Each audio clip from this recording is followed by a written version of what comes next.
Jay and Laura TV. We are Jay and Laura LaFoon. We're here for your life, your marriage, and your family, coming to you from beautiful downtown Alma. And fall has begun. That it's is beautiful right. Well, outside. it is fall, and we have just gotten back from Grand Hotel. What an amazing experience. I mean, it happens every year, but we love it because it's they take such good care of us at Grand Hotel. And this year, Dr. Gary Chapman, it's baseball season. It's the playoffs. He hit the ball out of the park. There's no question in my mind. As he always does. He always does. And if you missed us this October, you can see us next May with Ted Cunningham. You're going to love it. You need to get to Grand Hotel. Well, in December, Jay and I will celebrate 30 years of wedded bliss. Actually, maybe She only was 25 12. of wedded No. bliss, but we'll celebrate 30 years in December.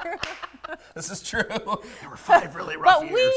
and we want you to know this, we do not pretend to have this marriage thing right. But we thought that for the month of October, we would begin talking about some specific issues that people face in marriage. And the first one Right. Yes. Now, but before you go, well, this doesn't apply to me. It says, it might not apply to you, but you know someone who it does apply to. So listen and help someone out. So today we're going to talk about common mistakes that newlyweds make in the first 2 years of their marriage. It was really hard for us to think back that far because, like I said, we were married 30 years, but we do have some examples that are close to us. I don't know, and they, No, we they did haven't not made look these at- mistakes. But We did not look at our son and daughter-in-law and come up with these mistakes. No, we looked at ourselves. And the first one is busyness. You know, what happens is you have 2 single people who've lived their lives, and then they get married, and they don't quit doing some of the things that they were doing. And they become so busy and so involved in so many things that they don't take time for themselves. So really, one of the things that we were looking at was in different cultures, we realized as we looked back through different cultures that there are different traditions that happen in that first year of marriage, but all of them have this underlying theme of spending time together. Alone. So as newlyweds, really looking at your schedule, looking at your lives that you're now meshing together and saying, what is it that we want to do together? What is it that we want to do as a couple? And what are some things that we can stop doing now? Because we really don't want to be that busy. Right. Second is budget.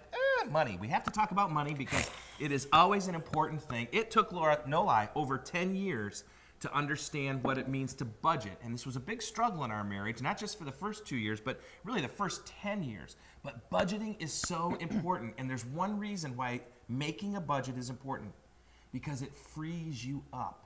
It frees you up. You get married and, you know, he's used to spending his money. She's used to spending her money. He wants a new gun. She wants a new couch. I mean, all these things can be very different, and you've got to come together and make that budget. One of the most important things in a budget is to make discretionary income, okay? Make discretionary income for each person. It might be $10 a week. It might be $20 a week. You have to make that up. You have to decide what that's going to be. But what that discretionary income does for you as a couple is allows you to say, you know what? I'm going to save up my discretionary income and buy something big that I want. And then there's no discussion because it's your discretionary income to play with. So budget. And if you don't know how to budget, there's plenty of tools out there for you to find. Just look it up, how to make a budget. So busyness, budget, and the third one that we came up with is bedroom bliss. Woo-hoo! And the reason I The reason I came up with bedroom bliss is because we were bliss. okay. I just like saying bedroom We bliss. were coaching a young couple who was getting married several years ago, and Jay said, okay, here's what I want you guys to do. I want you to take separate pieces of paper. I want you to write down on those pieces of paper how many times a week you think you're going to have in a perfect sex. week.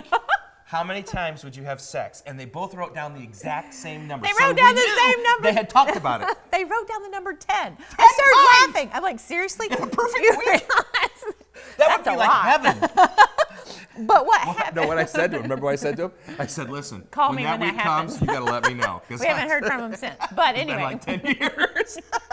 But anyway, what happens is as newlyweds, you have this idea that you're gonna have sex all the time. Woo. And you're not. That's just reality. And the other issue is that really as young marrieds, you're not really good lovers yet. That takes a lot of patience, it takes a lot of communication, it takes a lot of time. So remember that as you look at this bedroom bliss. So 3 common mistakes that we came up with for newlyweds is busyness, budget, and bedroom bliss. But don't forsake the honeymoon. In fact, that word honeymoon, it comes from about the 5th century where they would give mead, which was a honey-based alcohol to the newlyweds to drink for a full moon, because mead is supposedly an aphrodisiac, and the full moon is how they would mark their calendar. So the honeymoon was, you're going to drink this honey-based stuff for a whole month. That sounds like it'd be fun, not have to do anything but just be with each other. But anyway, that's not the traditions anymore. Now, you know what my honeymoon tradition was? I should have known something was wrong when my in-laws came on our honeymoon. That's right. My parents paid for us to be in Colorado for 2 weeks to ski. The condition was that the second week they were going to join us. So But anyway. It was fun.